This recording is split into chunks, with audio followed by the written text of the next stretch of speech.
Hi, everybody. Welcome to the February 22nd, 2019 edition of Colorado Inside Out. I'm your host, Dominic Dezzutti. Thank you very much for joining us. Let's get a quick take on U.S. Senator Michael Bennet touring Iowa this week, fueling speculation that he will join the ever-growing crowd running for president, and specifically the Democratic nomination for president. Patty Calhoun from Westward. Back in the governor's campaign, we teased both parties of having a clown car for their nominees, or at least their candidates. It feels now that the Democrats for president have a clown school bus. It's enormous. Your thoughts on Michael Bennet dipping his toe into the water? Well, Iowa's a lovely state, but no one goes there in February for a vacation. So clearly Michael Bennet is looking into this. The rumor broke back in December that he was considering it. You could tell he was seriously considering it when he took off after Ted Cruz on the Senate floor. He has since gotten a really unusual shout out from Joe Scarborough of Morning Joe last week in a Washington Post column. So he's coming on kind of quietly but strong. People seem to like him out there. Krista Kafer, you're a columnist for the Denver Post. You're a talk show host for KHOW. You teach at Metro or UCD? Regis CU Denver this semester. The Jane of all trades joins us in the panel. Krista, Michael Bennet on paper, and I think with a lot of his actions, is a really strong moderate, has a good record with that. He enters a situation where Bernie Sanders raised $6 million almost overnight when he announced his run. Is there a place for a moderate like Michael Bennet in the school bus that is the candidates for Democratic candidate? You know, we all know that when you get a ton of contenders, that the best, most able, and most knowledgeable, sanest person comes out of that clown car, right? That happened last election. I jest, of course, but I would love to see somebody like a Michael Bennet or a John Hickenlooper, moderate voices that really better match the temperament of this country. I don't think very few people in this country want to go the way of socialist. Most people in this country, when they read the details of the Green New Deal, say, hey, I kind of want to keep eating meat. I still want to drive my car. I don't want this. If I wanted this, I would move to Cuba. And so we need voices that come alongside and bring a saner version of the Democratic Party, and that saner version could win. Natasha Gardner, articles editor at 5280. Natasha, Michael Bennet has been underestimated before. He was a guy without a lot of political experience and essentially kind of tapped out of nowhere by, I guess, Governor Bill Ritter to become a senator. And he is still now our senior senator representing Colorado. Is he being underestimated this time? I think so. I mean, I think there are people who are still surprised by the sort of traction he's gotten from the crocodile tear speech. I think there's many of the people who are on that clown bus who wish they had given the tear speech. One thing, the Post, when they were reporting in their report yesterday, they had a quote from him that says, "We don't settle for disgraceful politics." I thought the wording on that was very interesting because I think it's going to speak to this moment that we are in politically. But of course, he doesn't stop there. He then goes on to name Trump and to call out the Freedom Caucus. So if anyone's worried about, him being sort of the quiet guy around town, I don't think that's what we're going to see on the campaign trail if he decides to officially launch a campaign. Scott Wasserman, president for the Bell Policy Center, rounds up the panel. Scott, do you think we're going to have two moderate politicians from Colorado running for president this year? So I think we might actually be surprised by Senator Bennet and where he is on some of the issues. I've recently been really pleasantly surprised to find Senator Bennet really interested in the topic of income inequality. I've had a chance to talk with him a little bit about some of the work our own organization has done about inequality, the issues facing the middle class. And so I think if Michael Bennet can shift to the issue of income inequality and surprise people as somebody who everybody was expecting smooth jazz, but instead they're going to get a little bit of rock and roll. I think he can actually shake up this race. And so I'm really interested to see how he talks about the issues that many people care about, which is income inequality and some of the economic issues facing the country. It should be fun to watch. A safe injection site bill will not be voted on by the Colorado legislature this year after Democratic Senator Brittany Pettersen pulled the bill. The bill would have allowed for the nation's first safe injection site program where people could inject drugs recreationally under the supervision of medical practitioners. Patty, did our friends at this table, Stephen Tubbs and Peter Boyles, help make this bill get pulled at the legislature level? They certainly made it a lot of noise that I think many politicians didn't want to hear.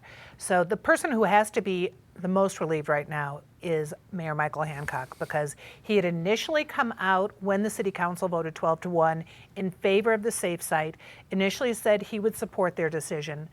Then you start hearing there are problems with the idea, and the city council thought it would have some protection because it couldn't go through without the state legislature approving this. But certainly Brittany Peterson and Leslie Herod, they had made a plan. They were really pushing for it, and Brittany Peterson has exactly the best explanation possible. I mean, she has her mother who's had these issues. We talked to two mothers who lost their sons to drug overdoses and said, you know, we've studied it. This isn't a pleasant idea, but it's one that could work. But with all the noise coming out of Denver and around the state, the legislature Pedersen just decided this is not the year for it. There's too much noise, there's not enough research, we're not going to have the support, and you have to think that Hancock especially is breathing a sigh of relief because he's got an election coming up in less than 3 months, and this was not going to be an easy issue for him to deal with if the state had passed the legislation that enabled Denver to open what City Council had approved. Chris, are you surprised the bill wasn't even wasn't at least brought to debate? Because even though there's a lot of debate in the public sector side, there's radio talk show hosts or newspaper, everything else like that, we didn't see it at the legislature level. Were you surprised it didn't get there? No, I'm not actually that surprised because I think the debate outside the legislature was pretty firmly settled. This is a bad idea. It's very well intentioned, and you think, oh yeah, these folks will come in, they'll get clean needles. If they overdose, they'll get Narcan. Then they'll want to get help, and then they'll seek treatment. When in fact you end up normalizing addiction, you end up with a greater number of people coming into this state to do heroin, to do these drugs. You may end up with a higher fatality rate outside of these centers. And so it's a bad idea. I think we need to get folks into treatment, also recognize that some people will go into treatment and will continue to do drug use. It's a terrible thing, but people have free will. They make choices. Natasha, clearly it was not going to be a slam dunk, even if it did get introduced. But can conservatives or Republicans claim this as a win in a year where Democrats are running everything? I think so. I mean, I think as early as election night, the big question was what were the topics where Republicans would be able to fight back, pull back a little bit of power and maybe push the agenda in one direction or another. I think they proved with this particular issue that this is something that they could do it on. And I think that was a success, and they'll probably claim that as well. I mean, obviously, the problem is we are still in a crisis, and I think that word is so overused these days, but for this particular public health crisis, it's important. I mean, we're losing 130 people a day across this country. This is a major billions of dollars economic impact on this country. So thinking outside of the box is something that has to happen, because if we wait 10 years, 15 years for the perfect policy to develop, we're not going to get to solutions. So I do have to give the state legislators and city council and various other people a lot of credit for taking a hard topic and thinking about, okay, what could we do to actually change this? Because for any of the families that are losing people today, this isn't something that we can solve 5 years down the road. Scott, it seemed that not only was it a controversial idea, but there was this reticence of Colorado leading the way. We were going to be the first state in the union. Is it something that you think this was just a little too early to try something like this without any other places except for possibly Vancouver to look at as possible models? Well, I think it's just a great example of a sound policy that makes a lot of sense, that people have a visceral reaction to. And if we let the visceral reaction that people have on this issue cloud over the science and the research and the reasonability behind the proposal, then we miss out. And we do have a crisis on our hands. And I think we have a situation on our hands where the main Denver Public Library has to keep Narcan on stock because people are choosing to inject in their bathrooms, and they're actually on the front lines of this crisis. Why don't we take drug addiction out of the shadows? Why don't we make sure that we can work with people in a more normalized atmosphere as opposed to marginalizing it and just having crisis after crisis in the shadows in our communities? So to me, it's a great shame. I think we could have had a really reasoned public policy discussion, and instead we allowed the yuck factor and the demonization to cloud over the very real reasons to pursue this. An independent inquiry will be conducted in Colorado regarding sexual abuse allegations reported by multiple victims within the Catholic Church. The 3 Catholic dioceses in Colorado will voluntarily participate, and former U.S. Attorney Bob Troyer is set to create a public report in which he will review how the church has responded to previous allegations. Krista, do you see this as a positive step for the Catholic Church in Colorado to make amidst a lot of different these kinds of issues happening across the country, of doing, I guess, it seems to me it's very best to try to open the records and make it an independent inquiry, not just ran by the church? I think it's a great idea. I mean, sunshine is the greatest disinfectant. We have a Christian institution that has had some evil people lurking within it. You also have some cowardly people who enabled these evil people to attack children, to abuse children. That needs to be brought out into the light, and those people need to be arrested in some cases, defrocked, heck, excommunicated. I mean, they could find their forgiveness from God himself, but they should do it from a jail cell. And the Catholic Church is a great institution, a great Christian institution around the world. Let's help them do what they need to do to get their house cleaned up and to set a new day. Natasha, this seems like a pretty big deal, and it didn't just happen under Phil Weiser. Well, we did get it announced with Phil Weiser. I don't want to rob any credit from him, but Cynthia Kaufman started this, at least the discussions back when the Pennsylvania cases broke open.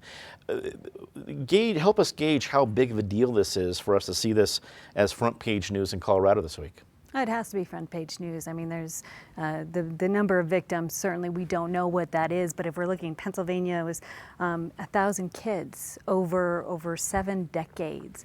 So if that's any indication of how widespread this abuse could have been in other parts of the country, we're talking about a lot of people who have been victimized. So yes, it should be front page news. As you point out, former Attorney General Cynthia Kaufman was a big part of putting this together. I think if you look at the details of what the plan they put together, it was pretty carefully thought through. I'm sure people might have things they would tweak here or there, different ways they'd want it to be handled. But this is not something that we saw a headline and we the next day filed a press release and said this is how we're going to do it. There was some pretty careful consideration that went into that. And you know, I just have to say kudos. You know, so obviously there's the news this week. There's the work that Kaufman did on it as well. But kudos to the victims advocates over the years and the victims who have come forward. This is not a new news story. This is not even a 5 years news story. This is a very long time coming. So just to give them some credit for being persistent and making sure that this became front page news now. Scott, it felt like the plan, as Natasha said, was thought out well. You have a former U.S. attorney involved. It's going to be a public report. Even a reparations committee that's been created is going to be led by former U.S. Senator Hank Brown. Though there was no lightweights mentioned in any of that part. So it feels like it's being built the right way. But what do you think? I can't believe we're still talking about this. When I first moved to Colorado in 2000 and worked as a lowly press staffer, I remember legislators trying to move legislation to give rights to victims of sex abuse in the Catholic Church. And I remember fierce resistance coming from the Archdiocese at that time. And I just think it's amazing to me how slowly the Catholic Church as an institution has moved on this. Just today, I heard that the Pope released what I guess is like an ecclesiastical personnel handbook on the issue. And so I think that it absolutely makes sense for secular state authorities to move in and to try to help facilitate this. And for me, it just means so much that folks within the church are actually willing to partner with the state and do this in a reasonable, facilitated way. But it's shocking to me that we've been talking about this for as long as we have, and that there are new revelations every day that come out across the globe. Mm-hmm. Patty, so that makes a good point about this being an issue we've talked about. I think you referenced the Pennsylvania point, you know, for many, many decades, if not 7 decades, if at least a long time in Colorado. What do you make of this handling of the situation that we've seen so far over all the different controversies and ways the issues try to been handled over the years? Well, to use a cliche, better late than never, it is appalling that it is 20 years since the big revelations first broke in Boston, and we are still coming to grips with it. It's also true that even from outside, you still had to have some cooperation from within the Catholic Church to be able to do the kind of investigation that really needs to be done. So kudos to the people who worked long and hard on this and pulled together a plan that ultimately will see real truth emerging, and also to the victim advocates. I mean, how hard was it for people to first come forward and they weren't believed at all, if they were brave enough to come forward, because they were talking about religious figures? And it's just horrifying. And maybe we'll see some end in closure, and good luck for the victims. The Colorado House passed a bill that would sign Colorado onto the National Popular Vote Interstate Compact. If Governor Polis signs the bill, which is now headed to his desk, the state would pledge Colorado's electoral votes to whichever candidate wins the popular vote in a presidential election. Natasha, some people are looking at this that, oh, well, my vote won't count. I understand that point, but this seems like a way around the whole electoral college. But it's also something that was been, the framers put in the Constitution. What do you think about this idea of trying to get around something that has been part of how we've elected our leaders now at least 45 different times in our history? Well, do you remember 1999 when people had kind of forgotten what the Electoral College was? That, of course, changed in 2000, and that's what some of these efforts date back to. This, and as you laid out, it's this question of what is the Electoral College mean in today's political climate, and do we still want it? I think there's some hearty debate that needs to be had about it, and we've been having that hearty debate for nearly 2 decades now. What I think is interesting is it would tie it in, but it is only activated if more states join in. So if Colorado decides to do this now, then it would be something that is only activated if other states get on board with it as well. So that would have to get up to 270. If we joined, it would be about 179 right now. What I think was interesting is there were some I think both joking and serious attempts to rename this bill various things, but what it really means is like get rid of the Electoral College. Now, I do think if this passes and if it goes to Polis's desks and he signs it in, there's already some rumbling that there will be efforts to put it on a statewide ballot. I would not vote against that. I bet that if I was placing a bet, I would guess that is going to be on the ballot. You would not bet against that. You're not saying how you would vote. Yes, yeah, I'm not saying how I would vote. Okay. But I would say that it does end up on the ballot because I think that this is something that Coloradans are going to want to discuss at great length. So we'll have plenty of time at this table to do just that. Scott, both parties have seen the Electoral College rob what would have been a victory in their eyes and give it to the other guy. Yes, in this case, it's always been to the other guy.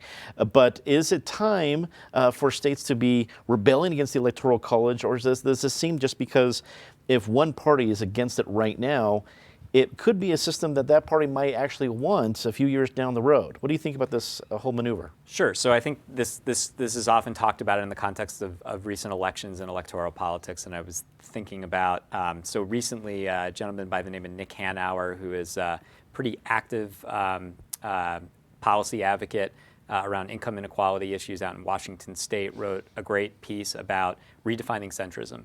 And he talks about redefining centrism as not the middle point between what the powerful elite and everybody else wants, but rather the middle point between what the majority of people in the country are dealing with. And somehow, one way or another, we have got to start grappling with the issues that are affecting the majority of Americans, many of whom live in dense population centers in states like ours. And so I think there's a new conversation that's emerging about what our politics should look like and how do we define centrism. And maybe centrism isn't just the relationship between the powerful elite who tend to control the Electoral College and everybody else, which was reflected in the popular vote. And maybe the dynamics in this country have changed to the point where we need to redefine what the center point is, and that means acknowledging that the majority of people are dealing with issues that don't seem to be getting dealt with by the powerful elite in Washington. So I think that's one perspective on this issue. Patty, the Electoral College conversations as a political junkie are always very interesting to me. It's one of these things where you look through the history of presidential elections, all the states have gone all different ways. It's not as if there's just, right now it seems like in our very recent history, California always goes blue or Texas is always red. It's not always the case you look throughout history, and that's why the Electoral College is still making states like Michigan or Wisconsin still relevant in an election. Is it time to throw out the Electoral College, or is it just an immediate feeling about not getting what I wanted, and so let's just change the system? it is time to have a discussion of the Electoral College. You might be very interested in it, but I think if you go into the average bar in Denver, Colorado, no one is talking about the Electoral College. No one even remembers what it is. They think maybe they graduated from it, but they don't know. So we need to have that kind of conversation, because our founding fathers were very smart in many ways, but they did not envision the Colorado we have today, the 50 states we have today, and the elections we've been having lately too. So I think if you're right and Polis is signing this and it goes to a ballot, we will finally actually have a discussion on the Electoral College, and we'll see where Colorado feels it really wants to go on it. Krista, is it time for a longer discussion about the Electoral College? I think we need to end the discussion with the word no. We've got the Electoral College. Right now, if this bill is signed and that compact goes into effect, we will have effectively outsourced the Colorado vote, the right to vote for president, to California, Illinois, and New York. And I've looked back at the records. There have been times where Colorado has gone for a different candidate than what the popular vote chose. We would be basically giving away our right to do that and giving our votes to the rest of the nation. And I can think of a scenario where you have, say, Senator Bennet runs, maybe Howard Schultz, and President Trump. In that three-way race, harder to say than you think, let's say Trump gets the popular vote, the state of Colorado goes for Bennet, our vote's then automatically ceded to that popular vote. That's not fair. That's not fair to the state. It's not fair to the voters of the state. This is a bad idea. If it runs, it needs to be knocked down either by a lawsuit or it needs to be done away with in a ballot proposal. Well, we were chatting this week, so let's get to our very favorite part of the show, Disgrace of the Week. As always, Ms. Calhoun, please start us off. I'm going to go a decade-long disgrace. Next week, we're going to mark the 10th anniversary of the Rocky Mountain News shutting down. We have to remember what we used to have in this state, what a robust journalistic group we had. The number of daily reporters now is maybe a sixth, if you're lucky, what it was at that time. And it was just the most cynical shutdown by Scripps Howard, just giving it up. And let's not forget the position the Denver Post is in. It's not like it won the JOA fight and the newspaper war, but what do we have at the Denver Post now?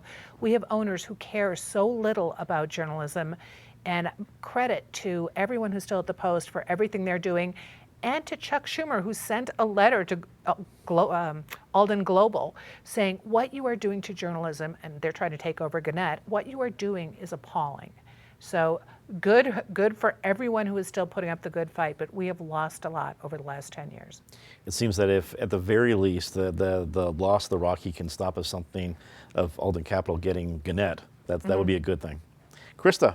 You know, I want to say shame on the Democrats in the General Assembly. I think when the Democrats took over, the voters were saying, we want a pushback against the obnoxiousness of President Trump, and we want you to fix our roads.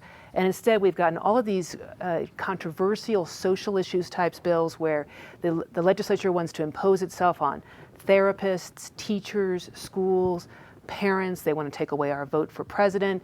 I don't think people signed up on that when they pulled the lever, if you will, for Democrats. So shame on them.